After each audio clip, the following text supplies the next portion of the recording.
이재명 정부 반기독교구나. 이 정부에서 기독교는 희망이 없구나. 선교활동에 대한 증여세, 과세 문제를 두고 이렇게 판단하시는 분들도 많으실 겁니다.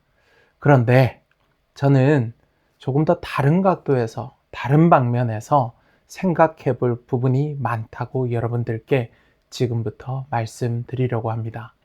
1심 법원부터 상고심, 대법원에 이르기까지 3번의 사법부 판단은 모두 해외에서의 종교 활동이라는 이유만으로 공익과 무관하다고 판단할 근거가 없고 증여세를 부과할 근거가 없다는 것이 사법부의 일관된 판단이었습니다. 그런데도 갑작스럽게 종교의 해외 활동, 기독교 입장에서는 선교에 대한 과세, 세금 부과에 여러분들께서는 지금까지 제가 말씀드린 앞서 설명드렸던 모든 내용을 살펴보면서 아마도 이렇게 생각하실 겁니다. 정부가 국민은 당연하고 이해 당사자인 종교계, 기독교계와 단 한마디 상의도 없이 대법원까지 법원도 일관되게 해외 선교 사업의 공익성을 인정해 왔는데 해외 선교에 대해서 세금을 부과하려고 하네. 이 정부를 위해서 일하는 이 공무원들 정말 법위에 군림하려고 하는 나쁜 사람들이네. 심지어 이재명 정부의 반감을 가지고 계시다면 거기서 조금 더 나아가시겠죠. 네, 이럴 줄 알았다. 그 다음에는 제가 입에 담지 못할 수많은 욕들이 자동으로 나오실 겁니다. 그럼 정말 이게 다일까요? 그저 정부가 기독교계에 대한 반감, 이재명 정부가 기독교를 싫어하기 때문에 공무원들이 나쁘고 정부가 잘못했다, 이 정부는 반기독교적인 정부다 라고 욕을 하고 법을 원래 상태로 돌려놔라 이러고 거리로 나가면 이 모든 것들이 해결이 되는 것일까요? 저는 아니라고 생각합니다. 저는 정상적인 신앙인이라면 반드시 우리 스스로 교회를 먼저 되돌아봐야 한다고 생각합니다. 과세당국, 국세청, 재정경제부 등의 정부기관이 국민과 단 한마디의 소통 없이 법을 만든 것 자체는 너무 잘못된 행동이고 비판받아 마땅합니다. 그리고 다시 원래대로 되돌려 놓고 원점부터 재검토해야 한다고 생각합니다. 그런데 날치기로 표현해도 과언이 아닐 정도로 소통 없이 법을 만든 행위와 그 입법의 동기는 별개로 분리해서 우리는 한번 생각을 해봐야 되겠습니다. 공무원들도 사람인데 반드시 법을 고쳐서라도 해외 공익활동에 과세를 해야 한다고 생각한 것이 교회를 괴롭히기만 하려는 확고한 신념으로 안티 크리스찬니티, 반기독교적인 신념을 바탕으로 그렇게 한 것일까요? 저는 설마 그렇다고는 생각하지 않습니다.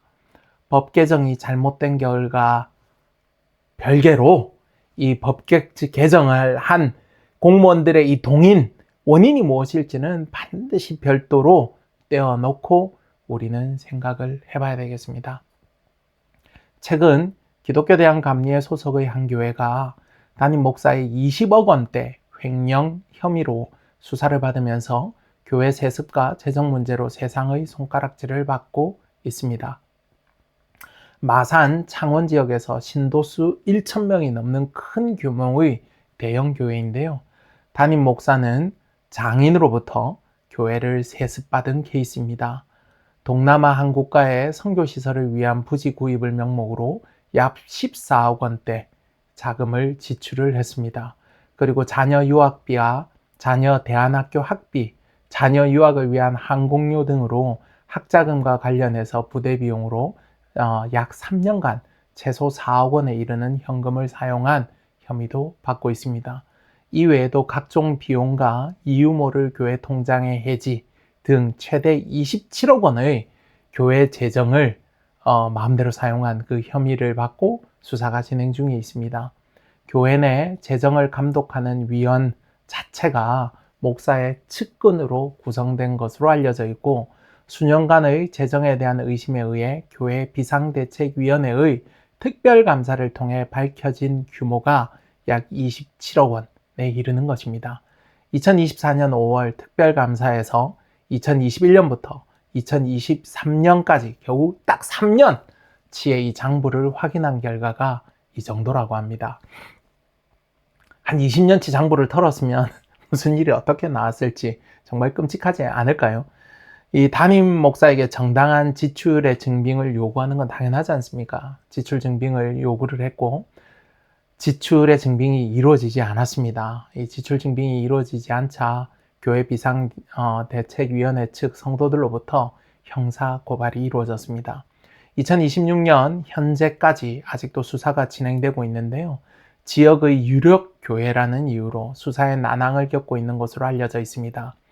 과거 지역교회 최고위 지도부를 지낸 장인과 사위의 경력 때문에 교단 내에서도 이 교회를 비호한다는 비판이 매우 많습니다. 교회 오래 다니면서 교회에서 재정 문제, 담임 목사의 비위나 교인들 간의 분열과 관련한 문제를 겪어보신 분들은 아시겠지만요. 저는 정말 그런 문제를 몇 차례 겪어봤는데요. 이건 겪어본 사람이 아니면 모릅니다. 이거 거의 지옥입니다.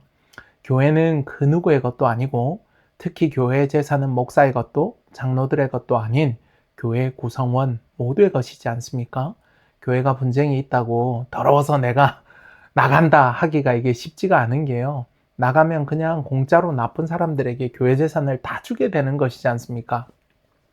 여러분도 한번 생각해 보세요. 수십 년간 사모하는 마음으로 교회를 출석하면서 봉사하고 전도하고 말씀 듣고 은혜 받고 가족들과의 추억이 쌓여 있는 곳을 기분 나쁘다고 그냥 한 번에 나갈 수 있는 그런 게 아니거든요. 이게 교회가 싫어도 못 나가는 분들이 그 교회가 주는 의미가 인생에 있어서 크기 때문인 경우가 많은데요. 교회를 어떻게 하든 살리려고 하게 됩니다. 내일이면 변하겠지, 모레면 변하겠지, 그런 희망으로 기도하면서 교회를 다니는 경우가 많는데요. 문제는 비리가 있는 세력도 자신들의 기득권을 어떻게 하든 지키려고 한다는 겁니다. 설교 시간마다 교인들 때리기, 그러니까 교회를 바로 세우자고 하는 그 세력을 나쁜 사람들로 규정하고 교인들 때리고, 당회 열리면 교인 치리하고 징계하고, 이게 겪어보지 않은 사람들은요 정말 모릅니다. 매주 주일이 전쟁터, 지옥이 되는 겁니다. 교회가 선교를 목적으로 해외에 땅 사면 안 되느냐? 교회가 목회자들 자녀를 위해 학비를 제공하면 안 되느냐? 교회가 목회자들 자녀를 위한 유학 비용과 항공료를 제공하면 안 되냐라고 물으실 수도 있습니다. 그런데 선교비를 명목으로 땅을 구입한다는 자금에 지출 증빙이 제대로 갖춰져 있지 않고 해당 교회 장로들까지 제대로 모르는 지출이 있었다면 저는 이것 자체로 형사처벌 여부와 관계없이 이 교회는 실패했다고 생각합니다. 선교지에 땅을 샀다는데 교회에서 그 토지 상황에 대해 공개를 하지 않아서 답답한 교인들이 사비를 들여 구입한 땅이 어떤 상황인지를 알기 위해서 그곳에 갔더니 그냥 나대지 상태로 방치되어 있고 선교와 관련한 그 어떤 시설도 존재하지 않았다면 교인들이 무엇이라고 판단을 하겠습니까? 그 돈이 어디로 갔다고 생각을 하겠습니까? 정도라는 게 있는 겁니다. 목사는 지역에서 가장 좋은 아파트 단지 약 69평, 정확히는 59평짜리 아파트를 사택으로 교회로부터 제공을 받고 연간 사례는 1억 원이 넘고 차량도 카니발 1대, 제네시스 G80 이렇게 차량도 총 2대를 제공받는 것으로 알려져 있는데요. 목회 활동을 위한 판공비는 또 별도로 나옵니다. 이 정도면요, 양심이라는 것이 있어야 되지 않을까요? 교인들은 뻔한 월급 받아서 어려운 여건, 어려운 환경 가운데서도 11조하고 각종 헌금들 하지 않습니까? 대한민국 직장인들 중에서 자녀 학비를 회사로부터 복지로 전액 지원받는 사람은 전체 급여 인구에서 10%도 채 되질 않습니다. 자녀 유학비를 제공해주는 회사가 몇이나 될까요? 어느 회사가, 대한민국의 어느 회사가 자녀 유학비를 항공료까지 전액 지원을 다 해줍니까? 지방에서는 대형 교회로 분류되는 한 1,000명 규모의 이 교회이지만 서울에서는 중형교회라는 명함을 내기도 애매한 숫자가 1,000명 정도이지 않습니까? 그런데 그런 정도 사이즈 교회가 이런 지경으로 타락해 있는 겁니다. 잘하는 교회도 많지만 이보다 더 타락한 교회도 정말 넘치도록 많은 것이 우리의 현실이지 않습니까? 서울의 대형 교회들 중에 재정 제대로 공개하는 교회가 몇이나 됩니까? 타락의 끝장을 보고 있는 교회들도 우리가 이 목도하는 이 현장에는 넘쳐나는 겁니다. 아니, 교회 재정이 이 지경에 이르면 목사가 횡령으로 감옥 가야 되는 거 아니야? 법이 있고 교회에 바보들만 있는 것도 아니고 당연히 형사처벌이 되겠지라고 여러분들 그렇게 생각하시겠죠. 여러분들 상식적으로는 이해가 잘 안 되시지 않습니까? 어떻게 법이 있는데 그럴 수 있냐고. 교회 자금이 교회에 성실하게 헌금하는, 교회를 구성하는 구성원 전체에게 제대로 공유되지 않고 문제있게 집행이 된 것으로 교인들이 확신을 가지고 목사를 횡령으로 형사처벌해달라고 확실한 증거를 가지고 고소고발을 해도 이게 사법적인 절차를 끝까지 밟아서 올라가면 중간에 불기소가 되든지 법원까지 간다 하더라도 거의 무죄 판결이 나는 것이 현실입니다. 벌써 마상 창원 지역에 제가 앞서 언급드린 이 교회에서도요, 그런 움직임이 벌써 포착되고 있습니다.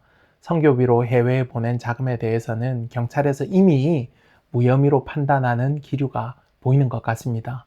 제가 교회에 이 집행한 선교비 유용, 그리고 수억 원대의 자녀 유학비 집행, 특히 해외 부동산 등 구입을 위한 대규모로 자금이 지출된 경우 법원에서 횡령으로 제가 사법 판단을 받은 케이스가 있는지 정말 많이 찾아봤습니다. 1심, 2심, 3심 판례를 엄청나게 많이 찾아봤는데요.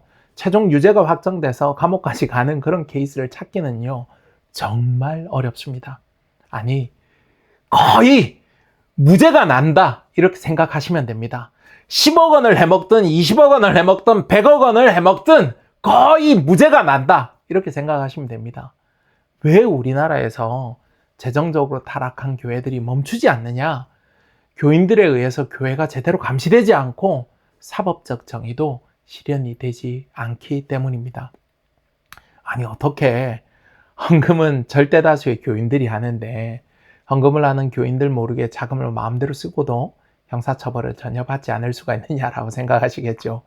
교회 목회자가 횡령으로 형사처벌을 받으려면 불법 영득 의사라는 것으로 인정이 돼야 되는데 이건 순전히 고소고발을 하는 측 그리고 검사가 입증을 해야 됩니다. 그런데요, 이걸 입증하는 것이 거의 불가능에 가깝습니다.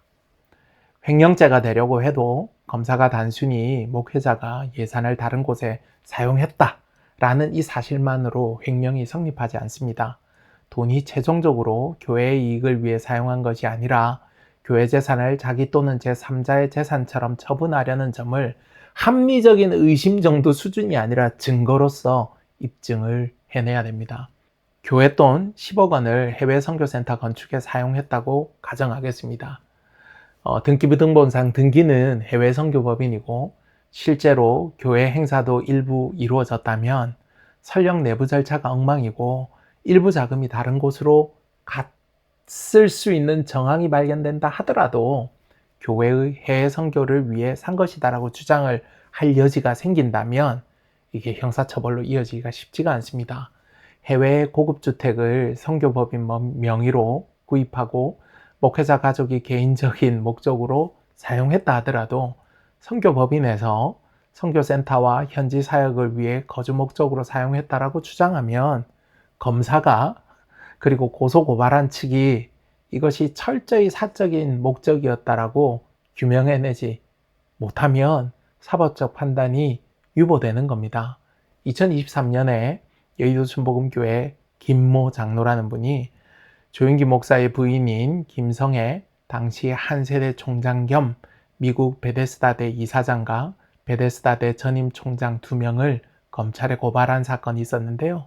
주요 혐의 주장은 특가법상 횡령 및 외국환 거래법 위반 등이었습니다. 고발 측은 순복음교회가 베데스다대에 지원한 선교 자금으로 대학명의 부동산을 구입하거나 개인적 용도로 사용했다라고 주장했습니다. 공개된 여의도 순복음교회 내부 송금 자료에 따르면요, 교회가 2000년부터 2014년까지 베데스다 대학교와 관련해 건축, 선교비 등으로 지원한 금액이 270억 원에 달했습니다. 2000년부터 2004년까지 베데스다대 한국 분교 건축가 운영비로 약 100억 원, 2005년부터 2014년까지 미국 베데스다대 본교 선교비 후원금 명목으로 약 170여억 원이 지원되었는데요. 고발 이후 언론을 통해 보도된 의혹들은 정말 눈뜨고는 못 봐줄 지경인데요. 장로, 목사, 장로 목사의 부인 등 측근 등을 동원해서 1인당 1만 달러씩 한국에서 현금을 찾아 미국으로 직접 가지고 오게도 했다는 겁니다. 170여억 원을 선교비와 후원금으로 미국 베데스다 대학에 보내놨더니 뭘 했느냐? 부동산 투자를 일삼았더라는 겁니다. 콘도 11개, 빌딩 3개, 고급 주택 6개, 땅 2만 제곱미터 등을 매입한 것으로 보도되었는데요. 제가 주소 확인을 해서 일부 부동산 물건은 구글 뷰를 통해서 확인도 했는데요. 사실 제가 자주 출장으로 가는 지역이라 그 인근을 굉장히 잘 압니다. 참, 제가 가본 지역도 있고 그걸 생각하면 정말 웃음밖에 안 되는데요. 어떤 물건은 도대체 작은 학교 법인이, 제가 베데스다 대학을 아는데 정말 코딱지만한 학교거든요.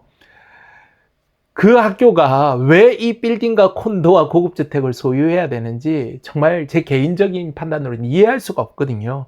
학교 법인이 왜 소유해야 되는지 이유를 알 수 없는 이 고급주택 지역 단지에 고급주택을 매입한 사실이 이제 드러난 겁니다. 제가 지금 사진 띄워드릴게요.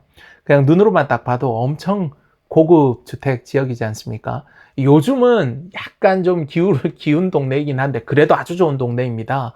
이때 2010년 뭐 그 부근에서는요 굉장히 좋은 동네, LA 남부 애너하임 오렌지 카운티 지역에서도 손에 꼽히는 좋은 지역 플러튼이라는 지역인데요. 거기에 고급 주택 단지에 대학교가 주택을 6채나 소유했다는 겁니다. 위에 이 항공 사진으로 지금 보이는 것만 봐도 수영장도 보이고 뭐 그렇지 않습니까?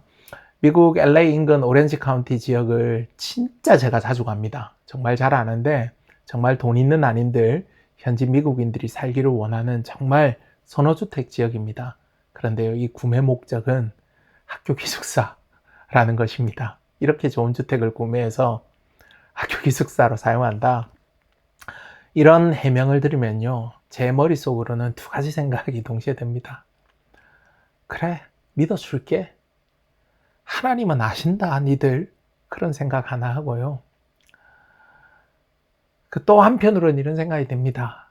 진짜 거기를 사용한 놈이 누구겠냐? 니들도 알고 하나님도 아시지. 그런 생각이 듭니다. 매입한 빌딩은 일부 시세 차익을 보고 매도한 정황 등 상당 부분 부동산 투기로 의심할 만한 정황도 드러나고 보도가 되었는데요. 언론의 취재 결과 부동산 매매를 주도한 사람은 조인기 목사의 부인 김성애 총장이었다는 것입니다. 이 경찰 수사의 최종 결론은 무엇이었을까요? 놀랍게도 무혐의, 불기소 처분이었습니다. 이유는 무엇일까요? 앞서 설명드린 이 불법 영득 의사를 검찰이 밝혀내지 못한 것입니다. 고발을 주도한 여의도 순복음교회 장로는 얼마나 답답해서 이 교회를 고발했겠습니까? 교회 돈을 이렇게 써서 되겠나? 그렇게 생각하지 않았을까요? 그리고 자신이 볼 때 아무리 관찰해도 콘도, 빌딩, 고급주택 이런 땅 매입은 선교와 관련이 없어 보이고 아무리 생각해도 투기 목적 혹은 개인적 사용 목적이 분명해 보인다고 생각했기 때문에 고발하지 않았을까요? 그런데 이 법은요, 그런 이상적인 생각과는 거리가 멉니다. 이게 사법 처리가 되려면 입증하기가 쉽지 않은 것입니다.